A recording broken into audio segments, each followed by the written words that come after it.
Hi, everyone. Welcome to the Seattle Angel Conference Workshop Series.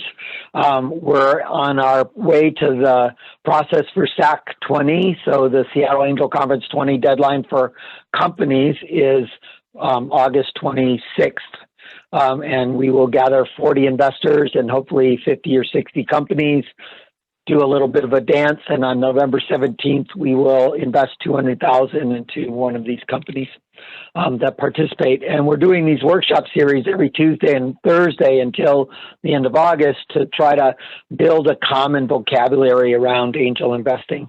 And today, we're engaging with Jane Lee Cho about her healthcare startup journey. So we would like to do a little bit of introductions and hear from you about who you are and what you're working on, and if any of you are involved in digital health and how that might change things.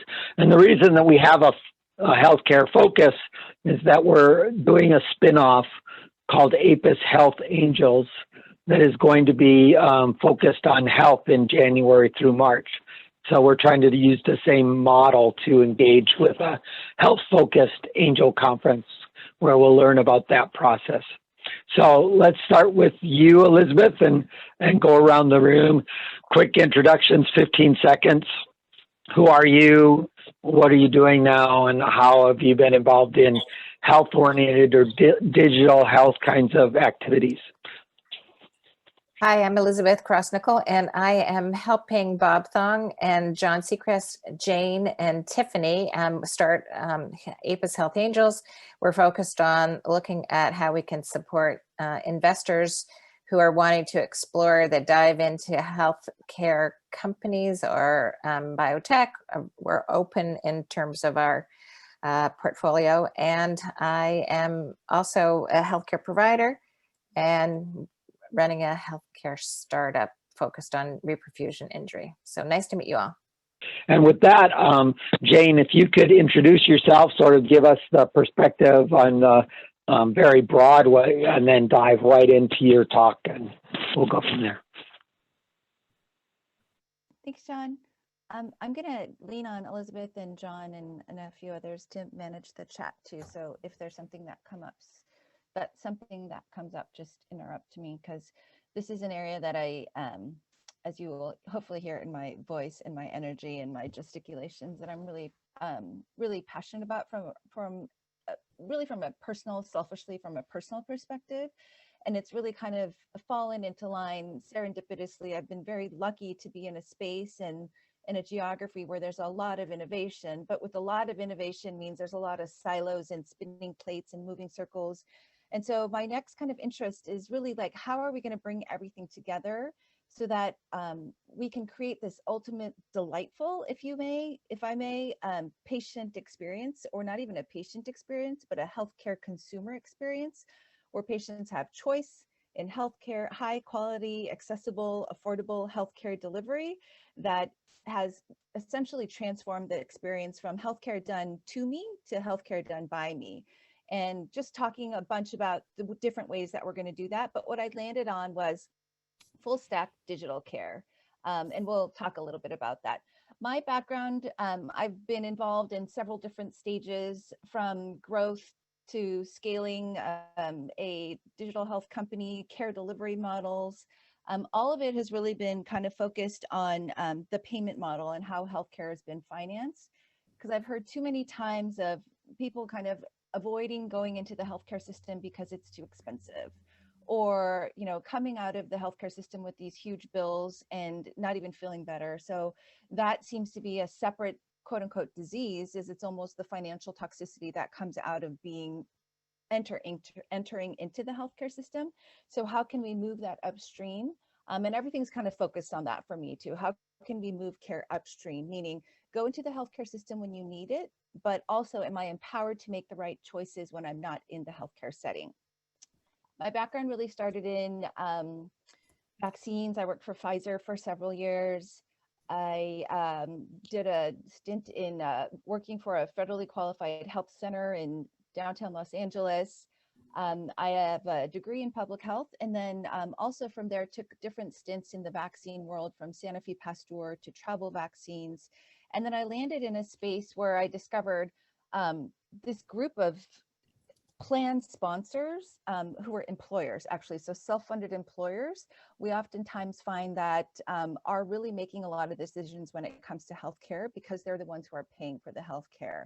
That's one thing, but a lot of these self-funded employers don't understand the power that they have to influence these carriers who are oftentimes the face of payment of healthcare. So what I mean by that is you have a large self-funded employer who is paying for the healthcare, but the person who's actually doing the transactions could be your Primeras of the world, your Aetnas, your Anthems.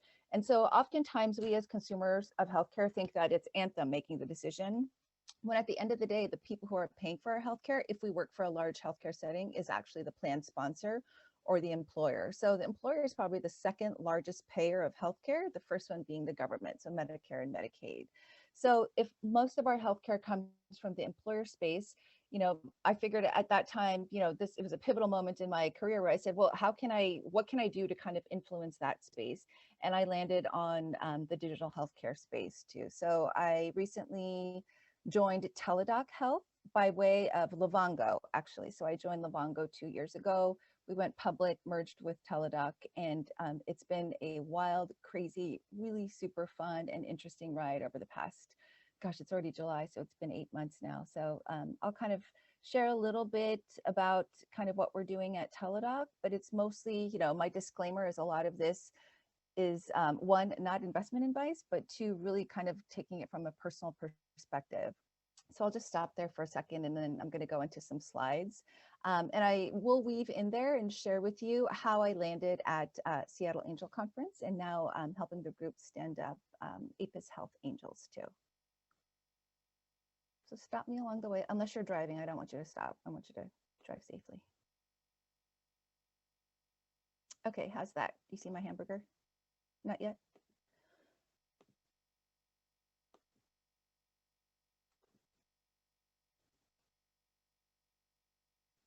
All right, how's that? We can see it now nicely, thanks. Okay, great. Let's see if I can do this. All right, can you see just my slides, Elizabeth? Yes.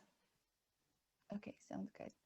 All right, when we think about full stack digital healthcare, oftentimes I'm not going to take ownership for coining the terms virtual stack or full stack.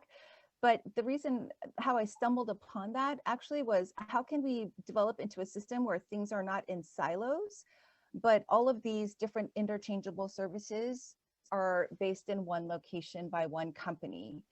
So we've kind of come to a point where we've had several different point solutions in the world, remote patient monitoring, financial systems, scheduling, resource planning.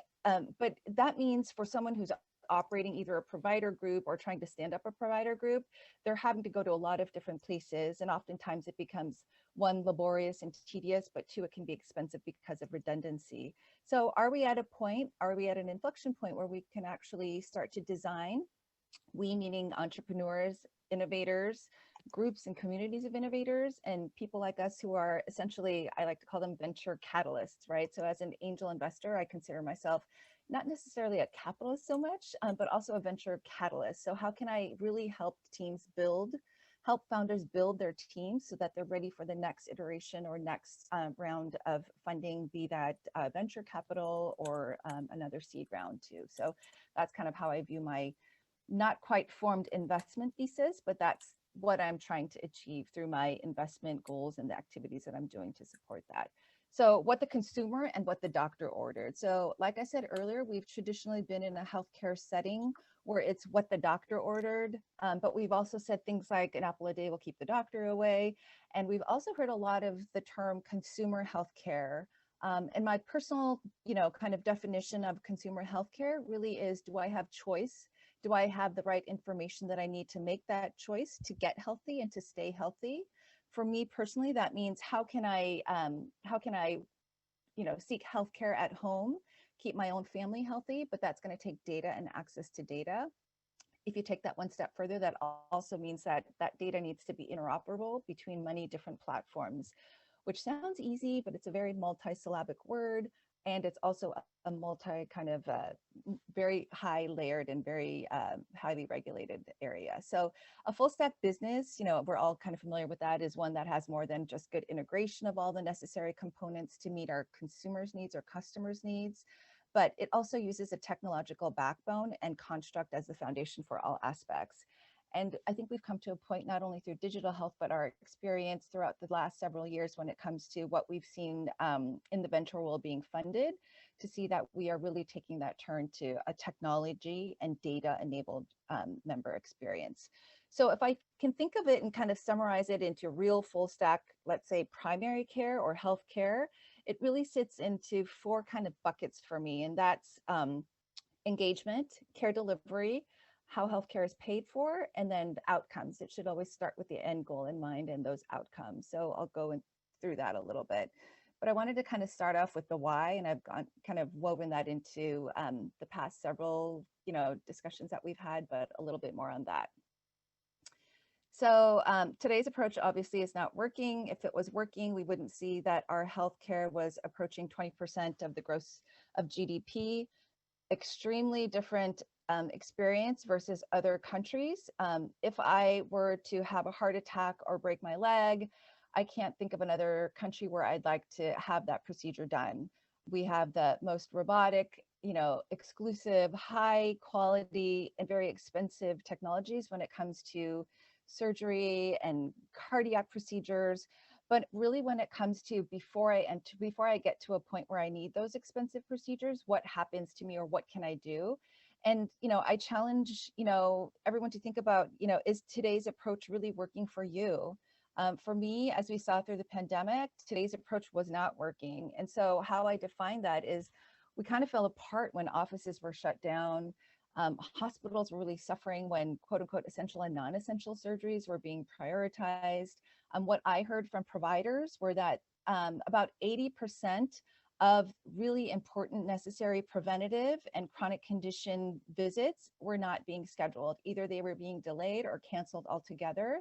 From a payment perspective, that means that one of their patients who presents into their office today could become a very uncontrolled person with diabetes, or someone with extremely high hypertension that could have been managed, you know, earlier before they got to that. So what that means is a high cost claimant when we're kind of thinking of the financing world. My own personal experience is that it was really stressful for me at home. I had a lot of people at home wondering what I was doing, talking to me while I was on calls, feeding people breakfast, lunch, and dinner, you know, like managing a household full-time and working full-time. So it got a little hectic. Stress level was, you know, I thought was manageable, but my blood pressure told me otherwise. And we're all familiar with cardiovascular events when it's, you have one high reading, and I have several doctors on the line, so I'm not going to purport to be a doctor. But from what I understand from hypertension is that's irreversible damage to my blood vessels. And I did a lot of irreversible damage to my blood vessels. And I was diagnosed with hypertension. So over that time, and the reason why I got to it fairly quickly too, was that I had a blood pressure cuff at home provided to me by employer. I was able to grab readings from there and send those readings through a report to my primary care provider, who took a look at it and said, "Why didn't you call me sooner? I can't believe you waited this long. I had a feeling something was going on when I saw that you were checking in so often with me." So having that relationship with my doctor really helped. But for most of us, we spend 99% of our time outside of the healthcare setting. So if you look at that circle kind of on the left-hand side, we spend 99% outside of the healthcare setting. It was about 100% last year, and only about 0.1% of our lives in the healthcare setting. So when we're spending that time outside of the healthcare setting, how can we maximize that time? What I call in between moments. So in between the times that we're meeting our healthcare providers, how can we spend that time usefully, efficiently, and really to kind of advance our health or advance our management of chronic conditions if we are someone with a chronic condition. And you'll hear me kind of referring to chronic conditions quite a bit. My heart kind of started with Livongo, which started off as a chronic condition management program and really kind of exposed my eyes to, or opened my eyes to, connected technology, AI-driven machine learning to personalize healthcare, and then the importance of both tech and touch, advice and advice and device to help people manage their chronic conditions. So I might be a little bit biased there, but I think at the end of it, we'll find out that it's all healthcare and it can all be powered and done by me and help us live on the go. So again, today's approach wasn't working. There's not a lot of economic and personal support when it came to whole person treatment. Again, we talked a little bit about point solutions. Things are, really exist in silos. I'm one person, I have hypertension and I struggle with my weight constantly. And so is there a platform available or a system available where I can work with one coach, one platform to manage all of my conditions and my own health altogether? We talked a little bit about consumer first experience. Do I have choice? Do I have a way to have the Netflix experience in healthcare? If I go into an app or if I interact with anything related to my healthcare, is there something that understands me? Does this computer understand me enough to make recommendations of, hey, it looks like you've been hitting your 10,000 step goal every day. Why don't we switch it to 12,000 steps? Or I see that you've taken pictures of a lot of bars and boxes, and this is a true story, and there's no green vegetables in your diet anymore based on your food logs. Really good job maintaining your photo food log. But why don't you think about adding one salad once a day for the next 5 days, and let's see how you do at the end of 5 days. And that's all a digital experience because that computer has gotten to know me a lot better.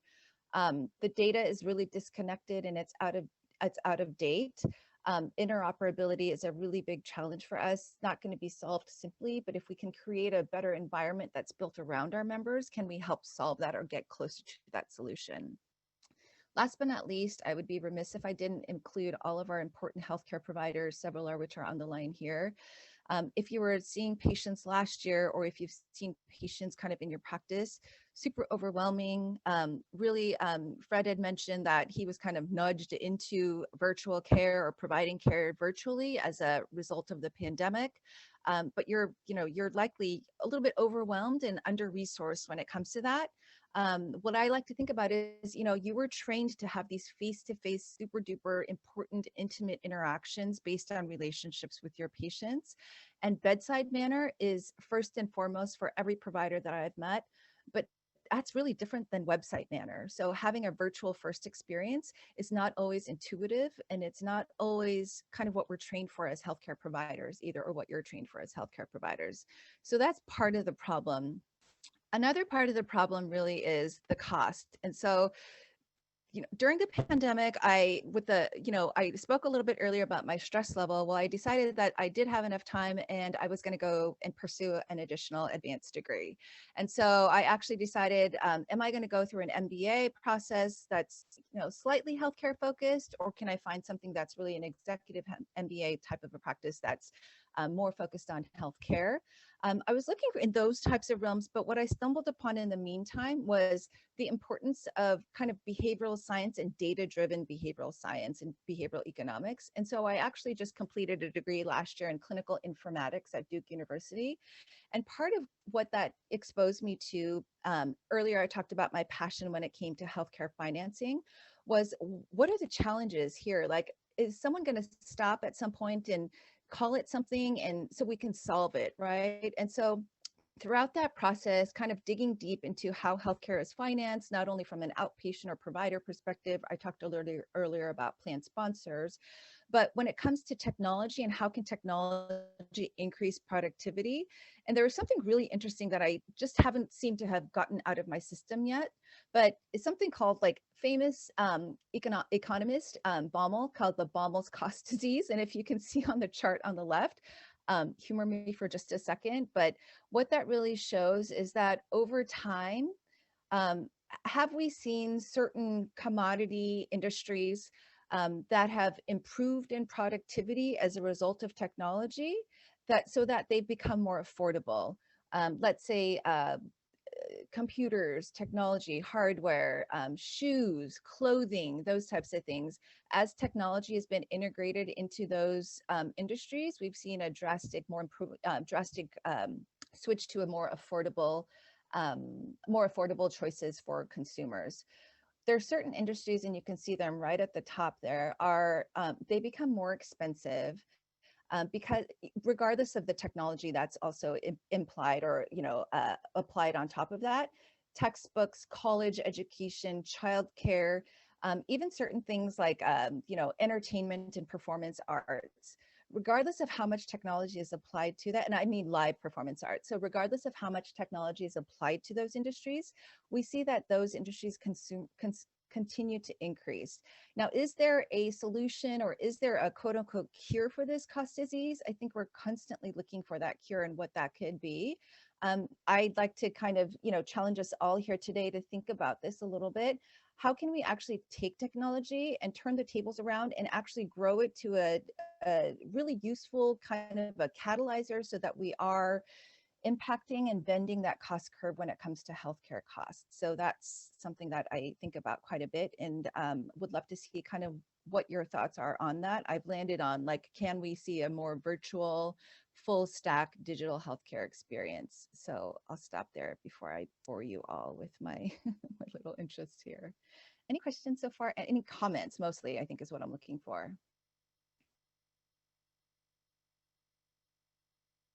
Okay, then I'll go on. So let me know if I should stop.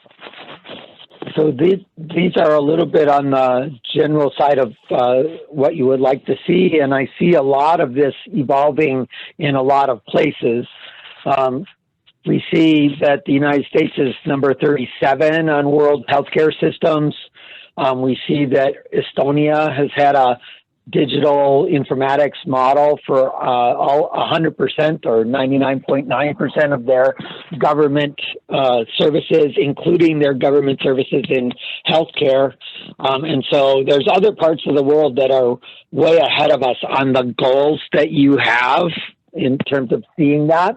Mm-hmm. Why are we as a country, or why are we as a healthcare system not advancing on those as fast as we would normally at the adoption of new things, right?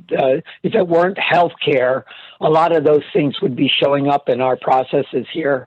And yet, yet again today, I got yet another My Chart notice, which brings me back to the 1990s of our technology.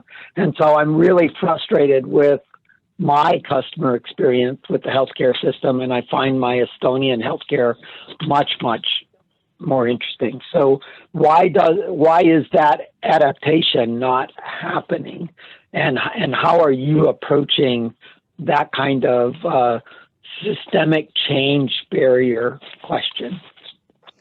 Yeah, that's a great question. Maybe I'll answer your question with the question, but open it up to the audience, because I heard Chris was just recently came from SiriusMD, and then Jack's got a lot of experience kind of in the venture world and also in healthcare. So maybe one of you or someone on the audience line can help answer that question when it comes to why we haven't seen a lot of these improvements in the healthcare experience. Anyone? Yeah, hey, it's Jack. I'm happy to say something. I don't know. It's an enormous question. Yeah, I guess I do have experience now on the venture side, previously within a typical American healthcare system, but then I also have worked internationally in healthcare in developing contexts and, middle income countries. And I've seen quite a bit of diversity. And I guess if the question is, why are we modernizing at a slow pace from a digital standpoint in healthcare relative to other industries, I think there's probably books and books and books written on it, but I don't know. I guess resistance to change might be the first one. If I'm going to take the easy way out, I'll say that. No, I agree. Yeah.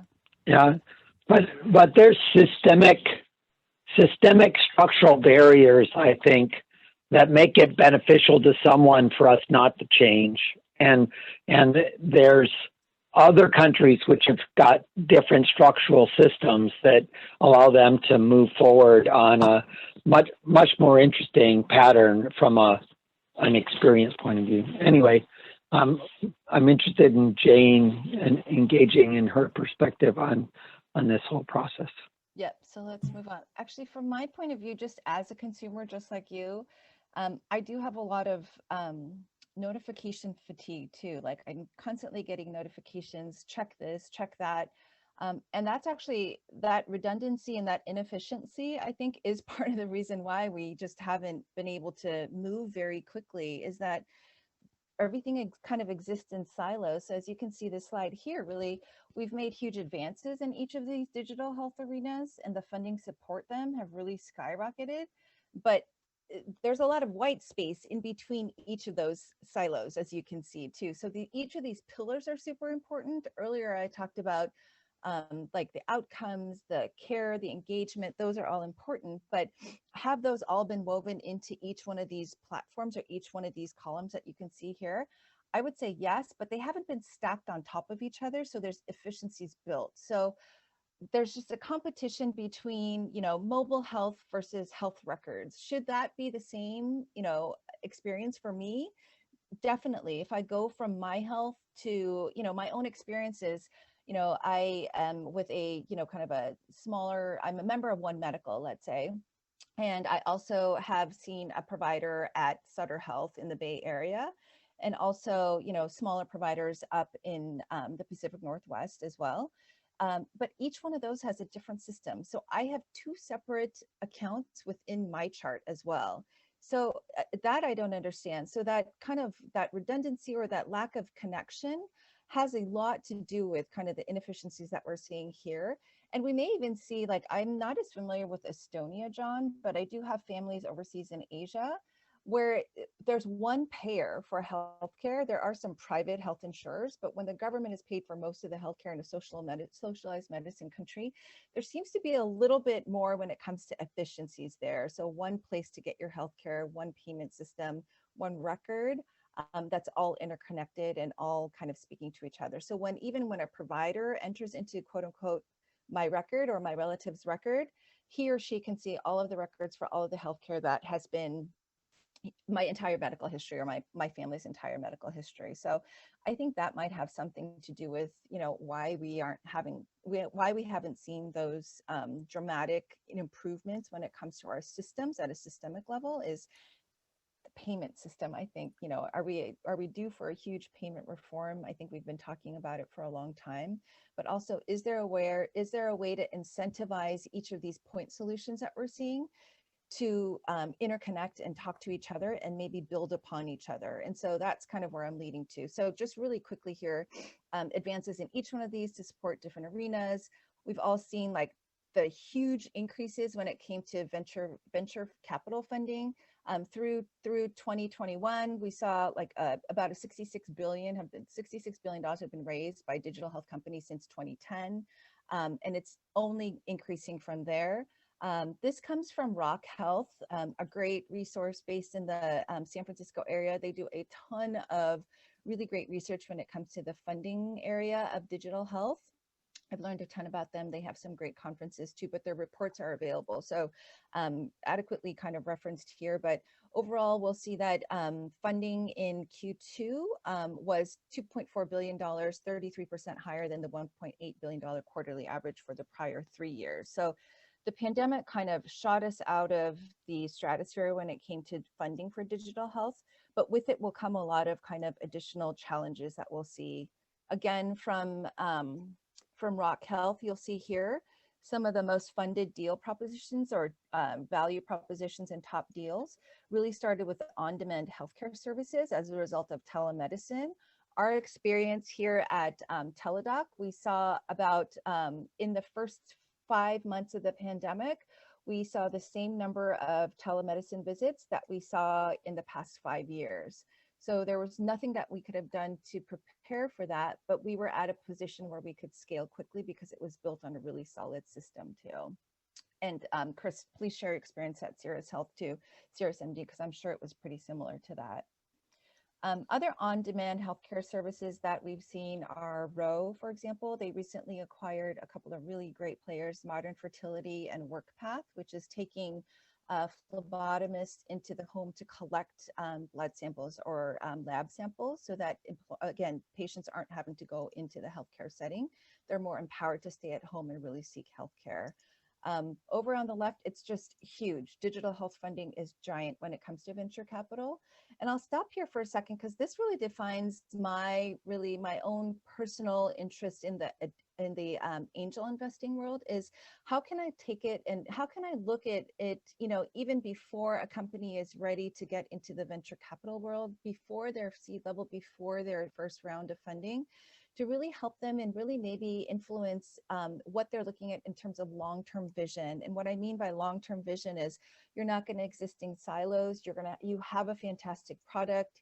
Sounds like you have a principle when it comes to your go-to-market thesis, but how does that interact with other parts of the healthcare setting? And I'm speaking, essentially like primarily from a digital tech or a healthcare perspective, a health tech perspective. And that's where my interest was. And so if I can really work with great founders, great companies, and talk to them a little bit about the importance of building their team, having great go-to-market strategy, like how are they going to build traction? I think that's where I can influence, I guess, and find the right motivations to help these really great health tech and med tech founders come to market with a product that's really not only going to exist in their own world, but also help accelerate all of health tech and all of healthcare essentially all together. So that's a little peek into kind of the mega deals and a little bit about myself too. A really cool kind of idea is a really kind of cool statistic that I drew was right coming outside of the pandemic, once we kind of decided that this is here to stay and we really need to kind of operationalize and really build and increase scale in telemedicine and digital health, there was a 2-week period where we saw about $2 billion in funding, and it amounted to about $800 million in about 48 hours during that time. Among that, kind of some of the mega deals that we saw are listed on the right-hand side. Roe and Citro, Hinge Health, Cedar Dispatch, and Lyra among many of them. Several of these are platforms to improve efficiencies. Some of them are direct care providers. All of them, Lyra is a mental health provider. We saw a huge kind of growth there. And then Hinge Health is also a musculoskeletal group. The common kind of area with all of these is, like I told you earlier, is really like, how can we empower members to have more data on their own and build efficiencies at the provider level too. So I will go on. This is from CB Insights. I just kind of wanted to share with you some of the great resources out there to collect this information. CB Insights every year puts out their top 150 digital health startups. My company, Livongo, never made it during my time to any of these lists because we had gone public, shortly after I joined the company. But there's some really fantastic names out here, and so this resource, CB Insights, has really helped me kind of keep my eye on what is up and coming. And it's really interesting to see how many of these companies go public, are merged, merge via SPAC, or go public via IPO. Acquired essentially, or et cetera. And so it's interesting to see kind of how that framework changes. So those are the different arenas. Just wanted to share with you, and I will get to the point where I'm talking about full stack, but this is part of the reason why is a lot of the funding that we saw, clinical intelligence and enablement was one of the leading categories when it came to the cohort that CB Insights put together of the top 150 digital healthcare startups. So it's not necessarily just providing a service, so just providing chronic condition management, not providing lab visits, but it's also a lot of startups have really caught on that clinical intelligence, either AI or machine learning or kind of pathways and APIs to help empower and enable providers in a healthcare setting make quick decisions or help patients actually kind of manage their own condition while they're at home. Telemedicine continues to be a top telehealth subcategory among that list that I showed you earlier. About 31% of the top companies are in the telemedicine space. That includes, this group also includes remote monitoring. A lot of things include, telemedicine platforms include like Doctor on Demand. We saw huge funding rounds come from there. They acquired a lot of really great companies. Heartbeat Health. Doctor on Demand recently merged with another company, Grand Rounds, which is in the navigation space.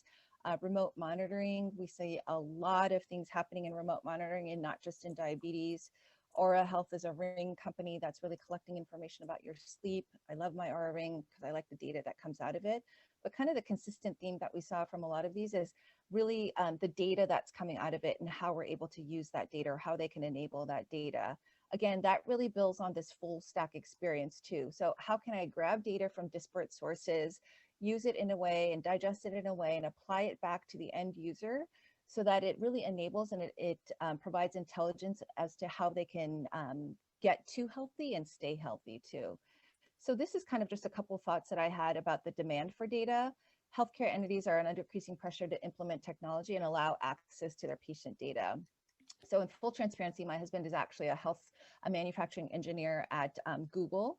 And so one of the things that we talk about over the dinner table, much to the dismay of my kids, is, you know, the importance of things that are collecting data. But I always argue, like, yes, the thing that you're designing to collect the data is important, but how we're using in digital health those data pieces at scale to really empower people in the community to actually make better healthcare decisions, and not just for funding or not just their experience.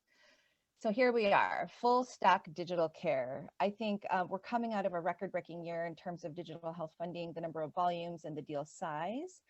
But when I took a step back and I take a look at kind of what has come about, is we've actually seen over 1,000 different full stack digital health companies that have started over the past 3 years, but we haven't really heard about them as much.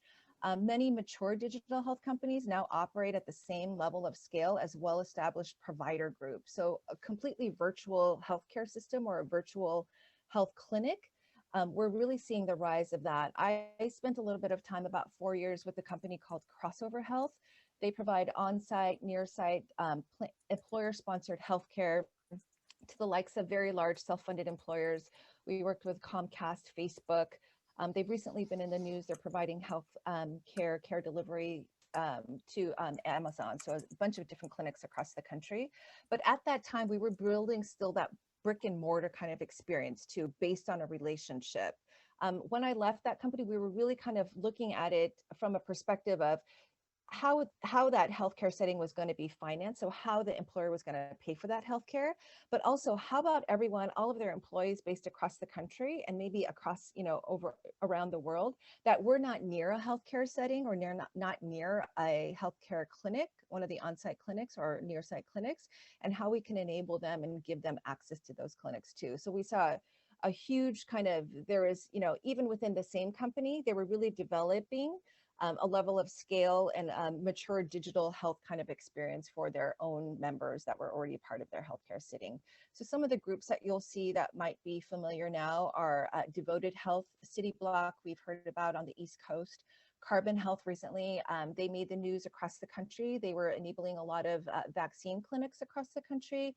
They did a huge vaccine delivery, kind of a drive out from the Dodger Stadium, working with the Los Angeles Fire Department.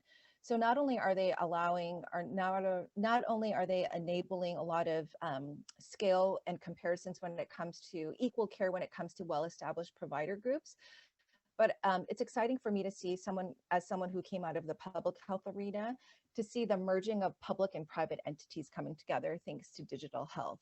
And then last but not least, really healthcare IT. It seems that, you know, it's everything healthcare IT when it comes to EHRs, when it comes to financial, when it comes to scheduling, was really kind of still based on that brick and mortar healthcare settings, health systems experience.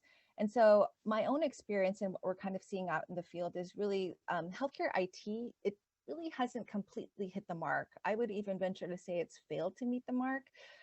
When it comes to building a great user experience, when it comes to incorporating right value-based, outcomes-driven reimbursements, and then when it comes to operability, it's not really based from a patient or a member or a consumer perspective, but a lot of the times we found that it was still based on are very, very important, but are from the provider perspective as opposed from the patient perspective.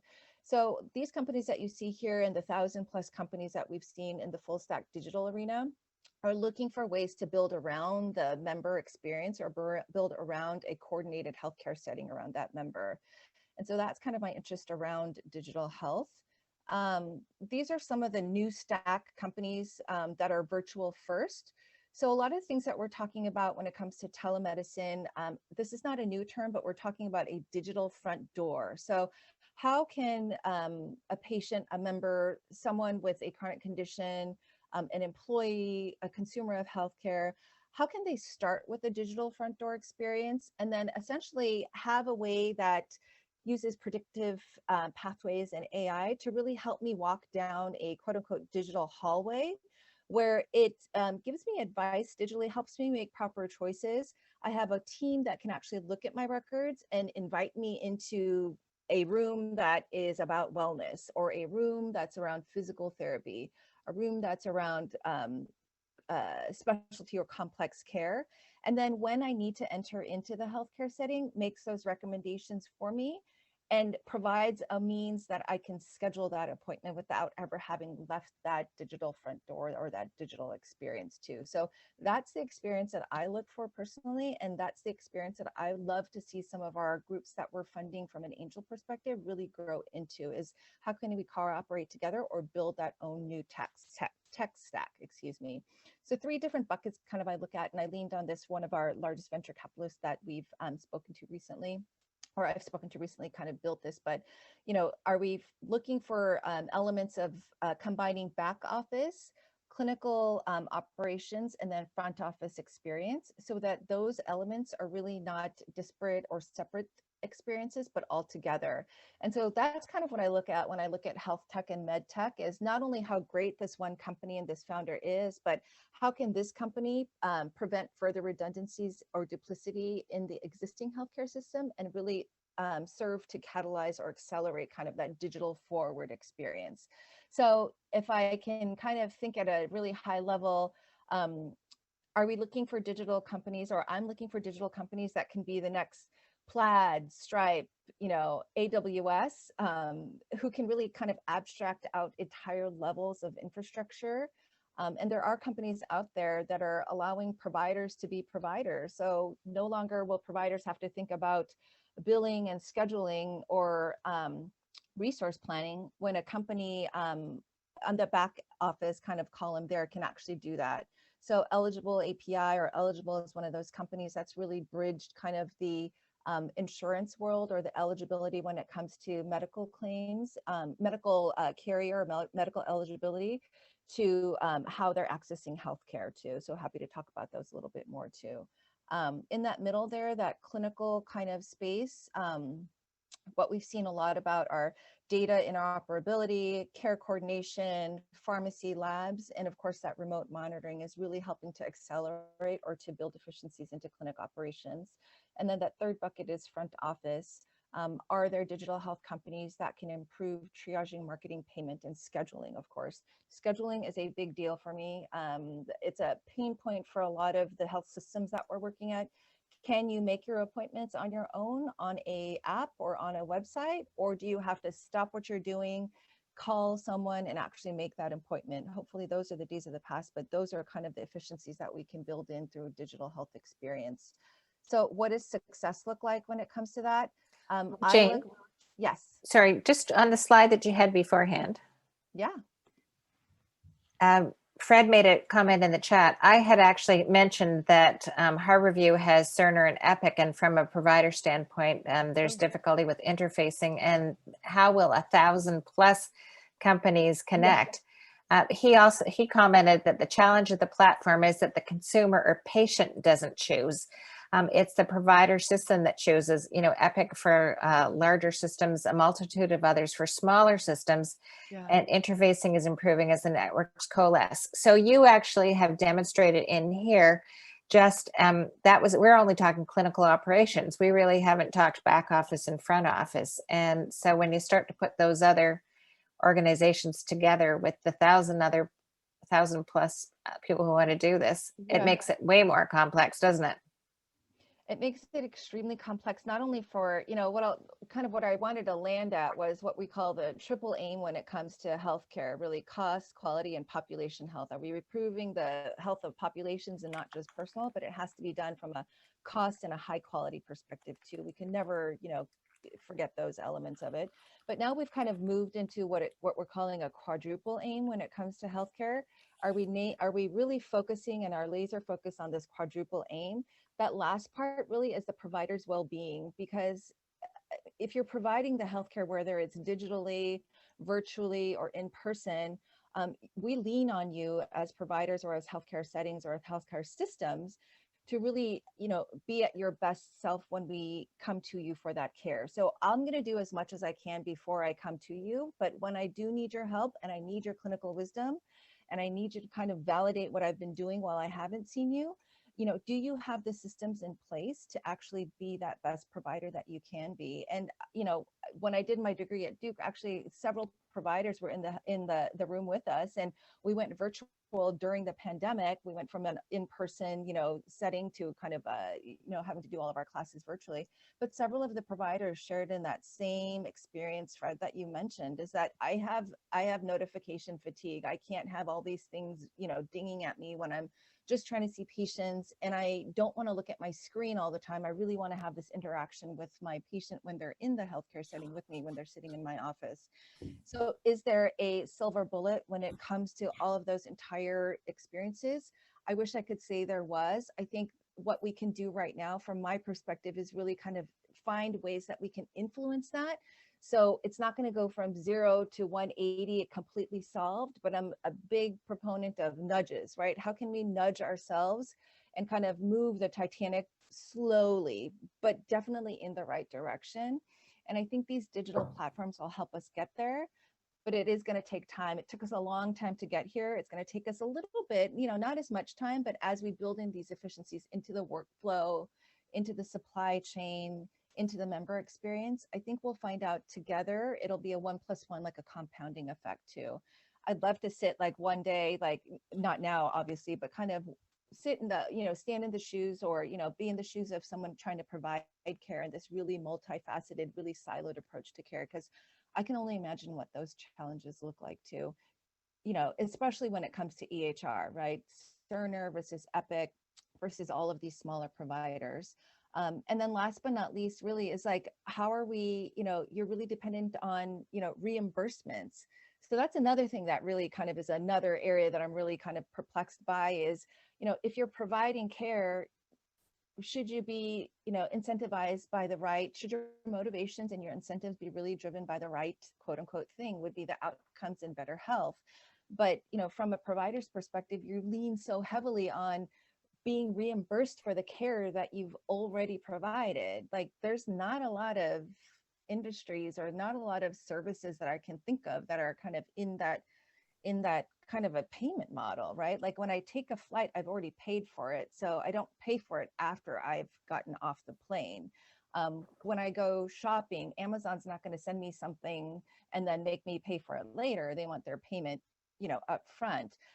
That's why, are we in a place where maybe value-based care, outcomes driven kind of care is really the wave of the future? Another topic, but I'm hoping that digital health will actually help accelerate that too, because I know it's got to be tough for all of our providers out there too. So not really a solution for that, but I haven't lost hope, and hopefully, there is a little bit more hope injected here today, where when we find those full stack companies, we'll be able to apply that model to help you as independent providers be providers and provide the care that you're really great at doing too. Because I don't think you went to med school to be reimbursement specialists or figure out a way to do scheduling online. So yeah, not really a solution, but hang in there and we'll find a way to do it better.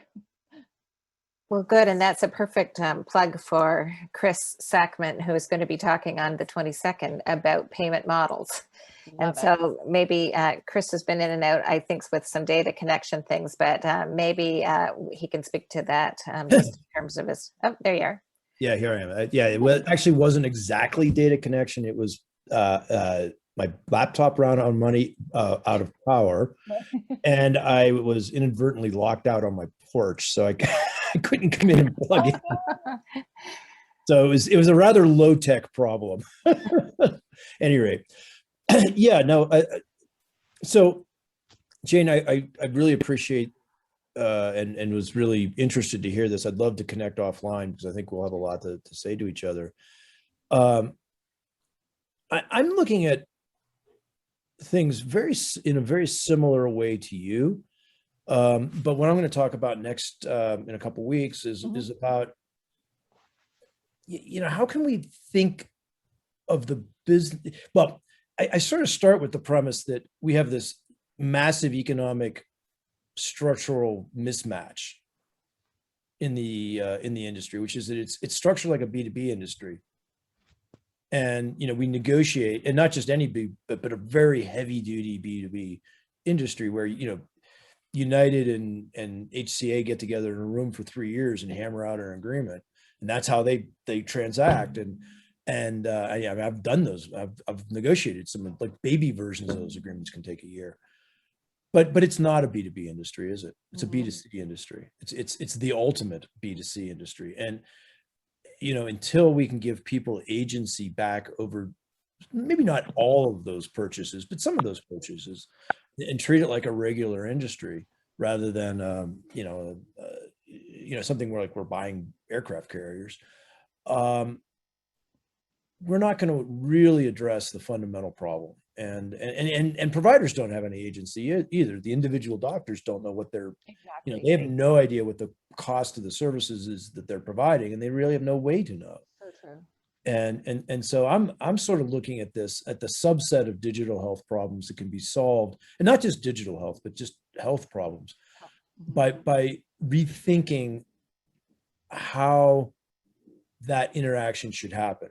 And it's not that we can sit there and just wave a magic wand and make it happen, but if you can have that in mind, a different mindset about what should be, then when you make decisions and I'm thinking about this as from the point of view of an entrepreneur of actually doing this, if you can make those decisions with that in mind, I think you'll begin nudging people in the right way and begin learning what will and won't work, because,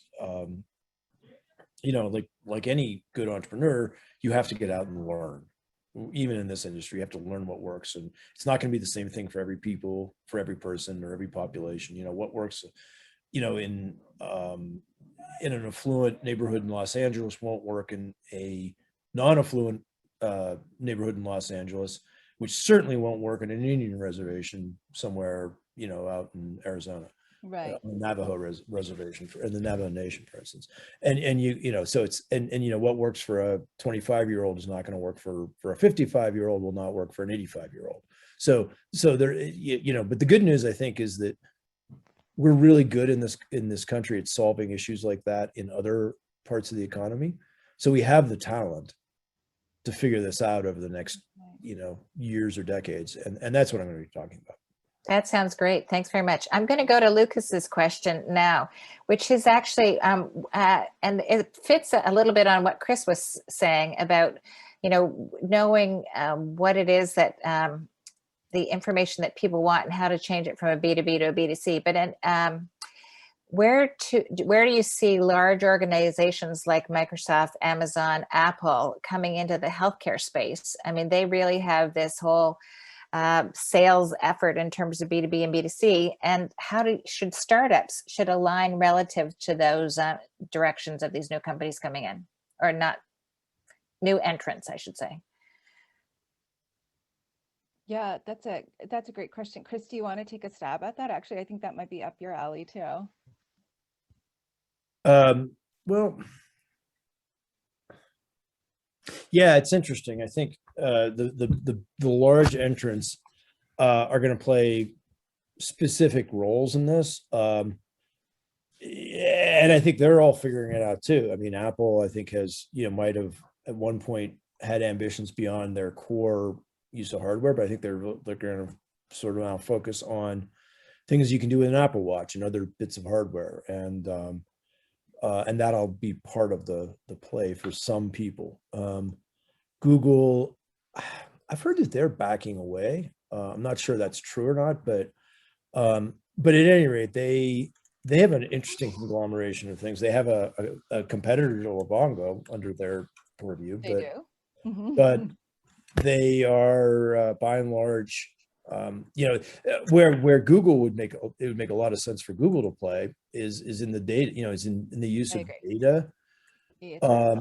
to push forward what's possible in the delivery of care, not so much in the the business model or the user experience of healthcare, but rather the possibility of what can be done. And there's a huge amount that can be there on the clinical, that from that we're on the verge of personalized medicine and genomic, and this is that's not my expertise.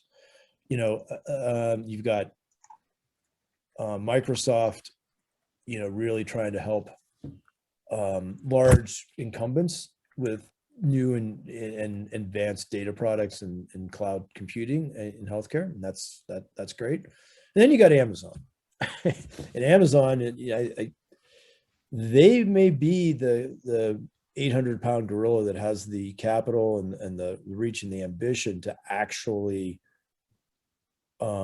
disrupt the day-to-day end of the healthcare stack, and to actually right that mix of physical and virtual and in-home care and to be determined. They've only just launched it, but and then you got to look at Walmart. Walmart is also getting into that market through there, and they have the advantage of having the physical plant in place already. We'll see where they go with it. So I think there's just goes back to your point about the huge amount of capital that's been dropped into the market. I track that Rock Health data also, and since February of last year through last week, I think we're up to about $26.4 billion that they've reported, and that has nothing. That doesn't say anything about what Amazon's invested or Google or any of those other guys. That's just startups. That's just startups. Nothing about the private equity industry, which has also dropped billions of dollars in. So, I tell people it feels different this time, and realizing that's the most famous of all famous last words. It does, because of the amount of money it's been dropped in, and the fact that people are woken up to the fact that there's different ways to get care.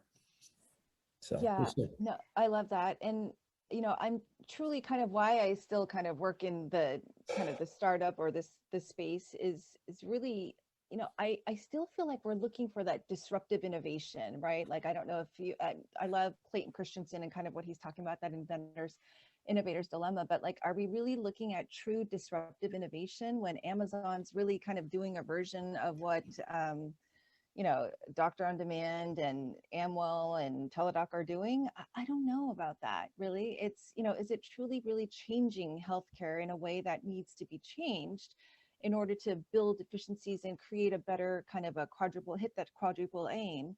And that's where I kind of still scratch my head and go, I don't know, maybe that true disruptive innovation is going to come from one of these people that we see on this screen here, or maybe it's going to come from one of these early, entrepreneurs talking about now. And so my husband always thinks, like, get your head out of the sky, Pollyanna. Like, I don't know what's going to happen here as we, still kind of manage our high deductible health plan. But, I still am really hopeful. And earlier we talked about 1,000+ full stack digital care.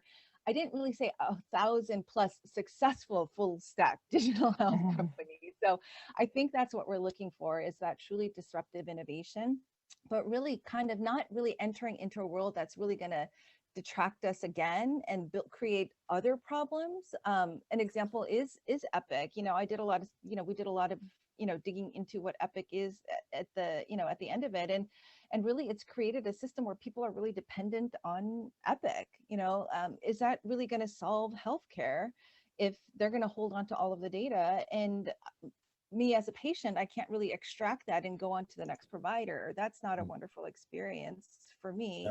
No. And so is there a way to really apply, like, instead of deja vu, like, oh, I've been here before, like but a vuja day kind of an idea, really, like, I love this part of the fintech, the payment system. I love scheduling online. I like getting my lab. I like not having to go to the lab, period. First of all, I like my at-home diagnostics. I like to monitor myself remotely, but I really like to know that my doctors or my healthcare team, not just a doctor, but a team, is looking at my data and really helping me to build that into my healthcare and providing that clinical wisdom so that I can, quote unquote, stay out of the healthcare setting and really kind of stay in this area that incorporates the social determinants of health that you talked about earlier. And so I think that's kind of where we're going. We've seen 1,000 different, full stack companies, but no one has really kind of separated themselves from the pack quite yet, where they can provide that affordable, high quality, accessible healthcare. Yeah, and I don't think there's going to be any one company that can do it. I mean, don't forget, this is 20% of the U.S. economy. Yep. It is orders of magnitude bigger than almost everything else. So, and furthermore, it's not going to, I don't think there's going to be one disruptive technology. And I think it's going to be a series of incremental changes over the next 10 to 20 to 30 years. But, and there's analogies to that. Let me, so the first thing is, to me, it's not the technology that we need. It's not the use of technology. Like, look, if I ask people, why are we sitting here in 2021 having this discussion? Like, yeah, maybe digital health isn't quite there yet. We're going to get there. Maybe if everything, why are we having this discussion in 2021 and not say 1997? Yeah. 2 years after Netscape IPO'd, when we started talking about digital everything else. Why is that? Well, it's a rhetorical question. We know the answer. It's because you couldn't get paid to do anything other than bricks and mortar care. And people will do exactly what you pay them to do. And they won't do what you don't pay them to do. So that's the reason. Yep. I mean, it's not like people didn't think about this in 1997. It's just that they didn't, there was just no way to get paid for it. So I think if you get the payment models right, that's what's got to, if we can liberate the industry from the current restrictive payment models that disincentivize these types of innovations, disincentivize change of any sort, then for every person on this thing, in 20 years or 10 years, there'll be 1,000 of them out there innovating, and we will have no idea what healthcare is going to look like. And it'll be, again, it's going to be different. Like what you like is different than what I like, which is different than what Lucas likes, and that's okay. And you will have an industry that will accommodate all of our needs, and that's the way capitalism works. Yep. And there's a great, and I'll shut up after this example. This guy that I might end up working with, who's a digital transformation expert, but not in healthcare, in other industries. And he gave me this example of like, okay, let's look at the music industry. Could people in, say, 1997, 2 years after Netscape IPO'd, have imagined when they were beginning to say use the World Wide Web and websites to look up music reviews to figure out what CDs to purchase at Tower Records? Yeah. Could they have imagined that in a few short decades, they would be listening to music on Spotify on this thing through their Sonos speakers controlled by Alexa? Quiet. No, of course not. They could not have even begun to imagine that. No. Neither could people in, say, 2005, when they were listening to music on their iPods that they had ripped from those CDs and traded on Napster, right? They still couldn't have imagined it in 2005. Yep. And yep. Yeah. And so that's my point, is that it will probably go through incremental change so that the culmination of all those changes over, X number of years. And I don't, I'm sure that, what music looks like in 2030, we can't imagine today. It'll probably be something different yet again. And so that's the point. What is, in fact, I think, maybe the exception of that rule that proves the rule is the fact that healthcare today is this economic structure of healthcare, and the delivery of healthcare is pretty much exactly the way it was after World War II. It's the same damn model. hasn't changed at all, whereas everything else in the world has changed dramatically. And yes, it's driven by technology, but but that technology then opens up other opportunities, which then opens up other technologies, that opens up other opportunities. You know, you get it. And to me, the reason it hasn't is because of the screwed up business model that we have in this healthcare. That's exactly my point, that technology is built on an antiquated system. Like, technology sounds really fancy as a word, but if you build technology on an antiquated system, it's just technology for an antiquated system. Like, we need technology built on the modern healthcare delivery experience that's digital first or virtual first, virtual forward, I would say. That's still local. Healthcare is really personal, but it's really local too. So something that can be applied across the country, that, you know, is built on outcomes and value, as opposed to, you know, encouraging 15 CPT codes when you went in because you scraped your knee. You know, like, that is really backwards, and I could talk about that forever. You know, like, is there a way to build, you know, build a better Kaiser? I don't know. Well, one thing sorry, we're going to, I'm going to shift you from the payment discussion on that just one real quick sec, because Shaiwal brought up a point with regards to us building on a technology platform, which is on the virtual first care vision, to use an analogy. How do you avoid issues similar to what we face with Comcast and Xfinity? Like, we're talking models, but if you're talking technology, where even getting simple and repeatable issues fixed is behind a wall of automation, AI, or predefined workflows. So before we even think about how to correct the payment system and how to correct the integration system, we're still working on a to the house system that may still be faulty, right? Yeah, no, I totally agree with that. And I think the way to do it is going to be, I mean, there's going to be a multifaceted answer to that. But a similar analogy to your Comcast experience is just what I said, is that we keep putting bandages on things and building new things for antiquated technology or antiquated health system, when we have all of these amazing disruptors and innovators and, you know, startups in the world that are out there, but they're not a system yet, right? And so that's what I mean by full stack. Can we bring all of these amazing elements together to build that full stack digital experience and create a blue ocean strategy, as opposed to trying to compete in that red ocean? So the Comcast experience of the world, like, you're calling the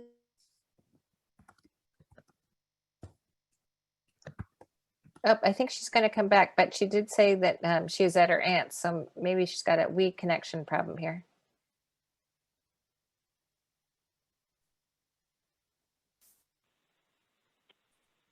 Nice background, Lucas. Beautiful view of the countryside there. Oh, thank you. It's same to you. Yeah, There, mine's virtual. It looks like Jane has gotten herself stalled a little bit. Perhaps it would be worth talking a little bit about what you're doing with APIS Healthcare Angels and how that intersects with what Jane. Oh, Jane's back. You're on mute, Jane. Sorry, go ahead, John. Again, I'm in my aunt's basement. Yep. Yeah, no, continue conversation. You locked up, so go ahead. And then I was just going to invite Bob and Elizabeth to talk about APIS Healthcare for a little bit. Yeah, let's do that. I think I'm just about done here, and so I'll just end it kind of with, first of all, I love everything that we're talking about today. I'm super excited to connect outside of this and invite everyone to join us for Chris's workshop, but also to come and talk to us about APIS Healthcare. If you want to make a change, if you believe that something can be done, just a small investment. If you're an accredited investor, talk to Bob about how you can become part of that movement here in the Pacific Northwest for us too. So a bunch of different, you know, kind of virtual care, virtual first care that we're seeing, but what's going to happen with those interconnectedness, and can we build a place to really find impact in between those? This next part here, let's see if I can get to it, is really what are the characteristics for success? 3 different buckets here, like stickiness and ROI, Do we have several providers that can get together, several developers or several startups that can get together and focus on really high volume areas of transactions? Is there going to be a network effect, or are you going to live in a silo? So I'm looking for places where there is a network effect. Can you connect stakeholders where integrations are not trivially, but they are really, really challenging. So can we create really impact at those challenges of healthcare delivery and healthcare financing, for example? And then transferability. Can we take a model that works and transfer it into a different part of the healthcare system?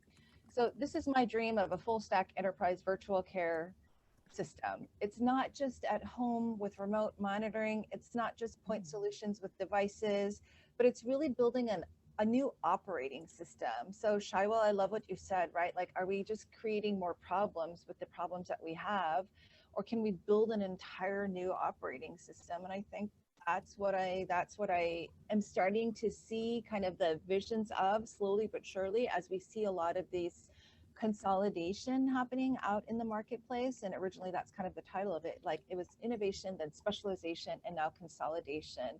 But it really needs to be a seamless integration with the existing IT systems. And as you can see here, you know, I really borrowed this from Teladoc Health as the direction that kind of we're going to create that ultimate patient experience, whether you're at home, whether you're hospitaling at home, or whether you're in the hospital or the healthcare setting. And then last but not least, why are we doing this? To hit that triple aim. And then of course that quadruple aim that includes that care team well-being. We saw everyone so burnt out. Some of my own friends and some of my own colleagues and my own classmates completely overwhelmed and burnt out from what was going on. And that has to be part of our aim when it comes to solving healthcare. And then again, like, are we at a place, the why of what I'm looking for, the end goal or the North Star that I'm solving for through not only my investment decisions, but also the teams that I'm working with professionally and personally is, you know, are we delivering high quality whole person care that spans every stage in a person's healthcare journey at affordable costs and at higher scale? So I will kind of end it there.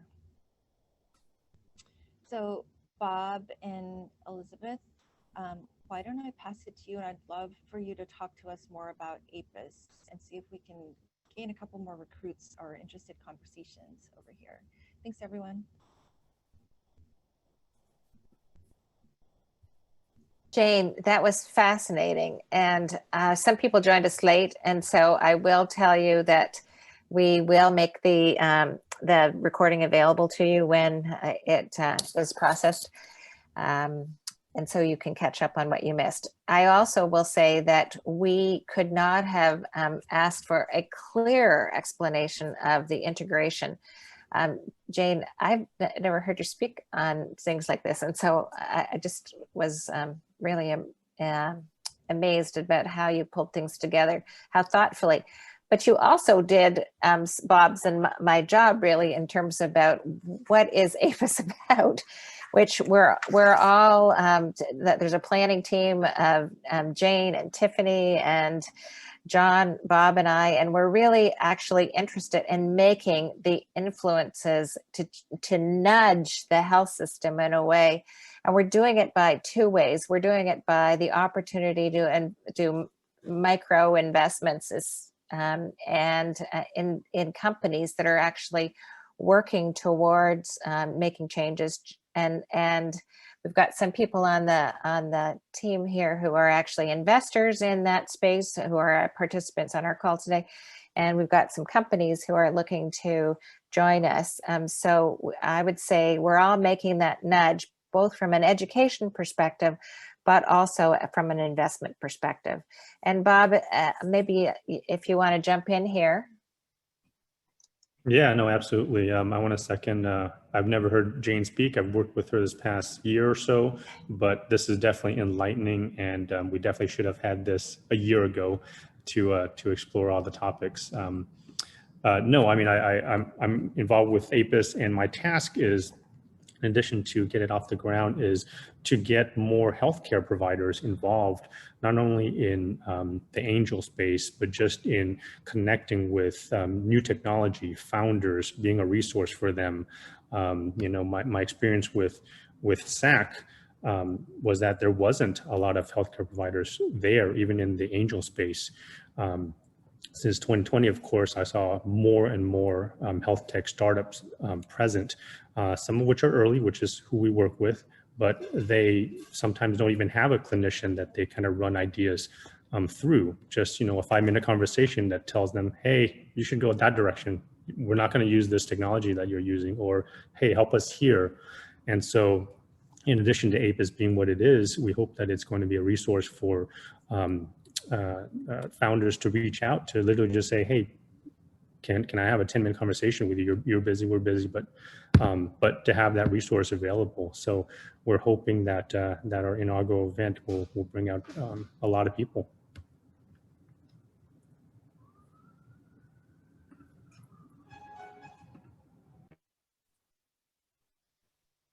So we've been putting some links in the chat box here just to draw your attention to them. So one is, thanks John for doing this as we're talking here. I've just put in the link for Chris's talking in a couple of weeks. So please, you can always follow us on the meetup page, but I actually have put in Chris's July 22nd workshop registration. John's shared where you can always come back, just in case we forget to send it to you, you can always come back to our YouTube channel and look for our videos as soon as they're processed, they're hosted. And so you can also look at our website for APIS Health Angels for those of you who have not had a chance to connect with us. That site is in development, so if you find a few glitches, we're working on them, send me an email.